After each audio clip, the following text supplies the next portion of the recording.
Hello traders, how are you? कैसे हैं आप लोग? मेरा नाम हिमेंद्र जैन है। मैं आपका स्वागत करता हूं एक्सएम के वीकली एनालिसिस के अंदर। दोस्तों, आज हम बात करेंगे मार्केट के अंदर इस वीक में कहां कहां पे अपॉर्चुनिटीज़ मिलेंगी। दूसरा, आज हम लोग बात करेंगे कि डॉलर इंडेक्स ने इतना ज़्यादा जो वाइल्ड स्विंग्स दिए वो किस बेसिस पे दिए और क्यों दिए। तो सबसे पहले मैं आपको फंडामेंटल डेटाज के ऊपर लेके चलता हूँ।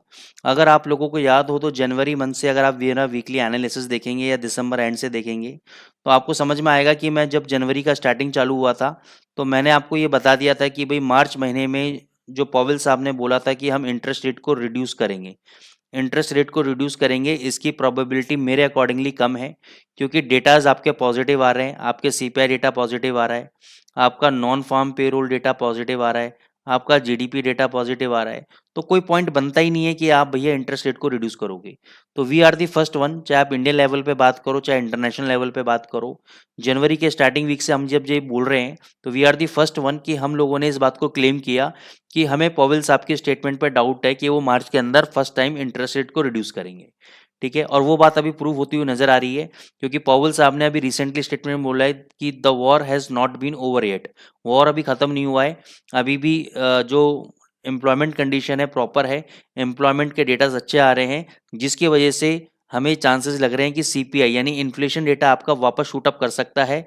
और वापस अगर शूट अप किया तो उसको कंट्रोल करने के लिए हमें इंटरेस्ट रेट बढ़ाने पड़ सकते हैं। तो मार्च मंथ में तो डेफिनेटली अभी इंटरेस्ट रेट को नहीं इंक्रीज करना चाहिए इनको। अच्छा, दिसंबर के अंदर ये प्रोबेबिलिटी थी as per the Chicago mercantile exchange की 95% प्रोबेबिलिटी लगा रहा था बाजार कि मार्च मंथ में इंटरेस्ट रेट रिड्यूस होंगे, लेकिन वो प्रोबेबिलिटी अभी आज की डेट में 35% हो गई है। तो आपको समझना पड़ेगा कि जो नॉलेज हम यहाँ पे आपको शेयर कर रहे हैं, एडवांस में आपको तरीका बता रहे हैं कि किस तरीके से आप डेटा को एनालिसिस करोगे, कैसे आप प्रिडिक्ट करोगे डॉलर की मूवमेंट को। अच्छा, दूसरा एक और टेक्निकली मैंने क्लियर बता दिया था। अच्छा, एक और टेक्निकल्स पाने से पहले मैं आपको यूएस के 10 ईयर ट्रेजरी बॉन्ड दिखाऊंगा मैं आपको। आप देखोगे कितने अच्छे डाउन ट्रेंड में, जिसके कारण आपका डॉलर वीक हो रहा था, लेकिन अचानक से ये आप देखोगे कि थर्सडे वाले दिन भी डॉलर वीक हुआ, बहुत अच्छा गिरा, लेकिन फ्राइडे वाले दिन जब नॉन फार्म पेरोल डेटा आया तो ट्रेजरी यील्ड्स में एक बाउंस बैक आया, जिसके कारण आपको डॉलर इंडेक्स के अंदर भी बाउंस बैक देखने को मिला। तो ये तो था फंडामेंटल रीजन। टेक्निकली अगर आप चार्ट देखोगे ट्रेजरी यील्ड्स का तो ये नीचे की तरफ है, और ये जो आपका पुल बैक आया है ये बेसिकली एक पुल बैक हम इसको कंसीडर करेंगे। ये एक बेसिकली मेरे लिए करेक्शन है, हो सकता है वापस ही नीचे आ जाए तो डॉलर इंडेक्स भी आपका नीचे आ सकता है। लेकिन ऑन दी कॉन्ट्ररी साइड अगर ये ऊपर भगता है, यील्ड्स वापस ऊपर जाते हैं, तो डॉलर इंडेक्स भी आपका ऊपर जाएगा। ओवरऑल जब तक 102.70 का लेवल ब्रेक नहीं होता तब तक डॉलर इंडेक्स में मंदी नहीं आएगी, नहीं आएगी, नहीं आएगी, तेजी रहेगा। Dollar is a buy on dip candidate. Euro USD चलते हैं। यूरो यूएसडी ने बहुत ही इंपॉर्टेंट सपोर्ट लेवल के नीचे क्लोज कर दिया है। 800 के लेवल के नीचे यूरो यूएसडी ने आपका क्लोज कर दिया है। अब every rise is a selling opportunity. Immediate basis पे जो रेजिस्टेंस है आपका, वो रेजिस्टेंस है आपका 1.0850।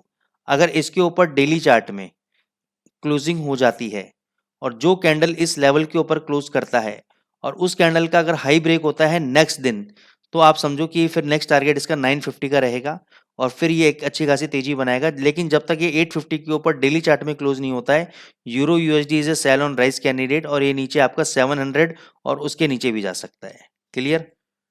जीबीपी यूएसडी पे हम अभी भी अपना स्टैंड क्लियर है हम लोगों का कि जब तक ये 2600 के नीचे बंद नहीं होता डेली चार्ट पे, जैसे यहाँ पे देखो स्पाइक मारा लेकिन क्लोज नहीं हुआ, तो 2600 के नीचे जब तक ये डेली चार्ट पे क्लोज नहीं होता है और उसका लो ब्रेक नहीं होता है, तब तक जीबीपी में फॉल नहीं आएगा, मंदी नहीं आएगी। लेकिन यस, अगर due to the dollar strongness GBP USD अगर 2600 के नीचे बंद हो जाता है तो बियर्स इसमें एक्टिव हो जाएंगे और इसको फिर 2400 तक ड्रिफ्ट करेंगे नीचे की तरफ। कमिंग ट्यूसडे को आपका रिजर्व बैंक ऑफ ऑस्ट्रेलिया की मॉनेटरी पॉलिसी है। जब आपका एयूडी यहाँ पे गिर रहा था थर्सडे वाले दिन, तो उस वक्त रिजर्व बैंक ऑफ ऑस्ट्रेलिया के मेंबर ने आके बोला कि भाई हम इंटरेस्ट रेट को रिड्यूस करेंगे। अब इंटरेस्ट रेट को अगर रिड्यूस करेंगे तो उसके कारण ये गिर गया। लेकिन उसी दिन शाम को एक मेंबर ने आके बोल दिया कि नहीं, अभी हमें कोई भी जरूरत नहीं है इंटरेस्ट रेट रिड्यूस करने की, अभी हम इसको होल्ड करेंगे। तो ये न्यूज़ आते ही आपका यूडी बग गया।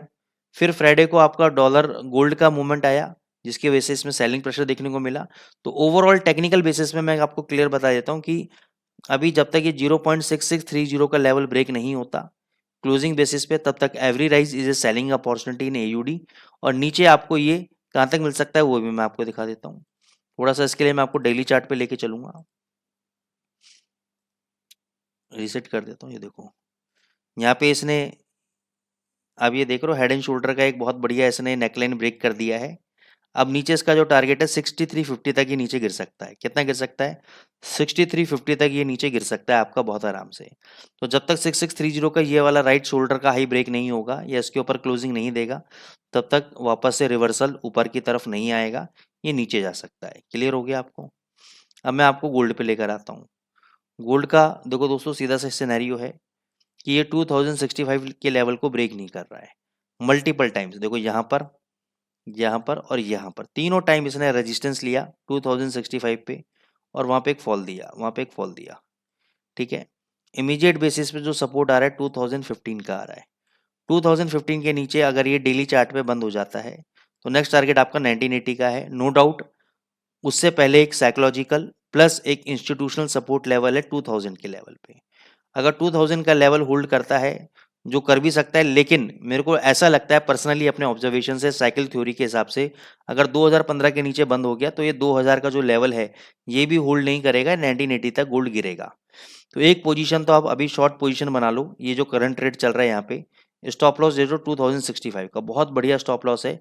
क्लोजिंग बेसिस पे देना, यानी अगर क्लोजिंग बेसिस पे भी डर लगता है आपको तो 1 आवर का कैंडल या 2 आवर का कैंडल देखना।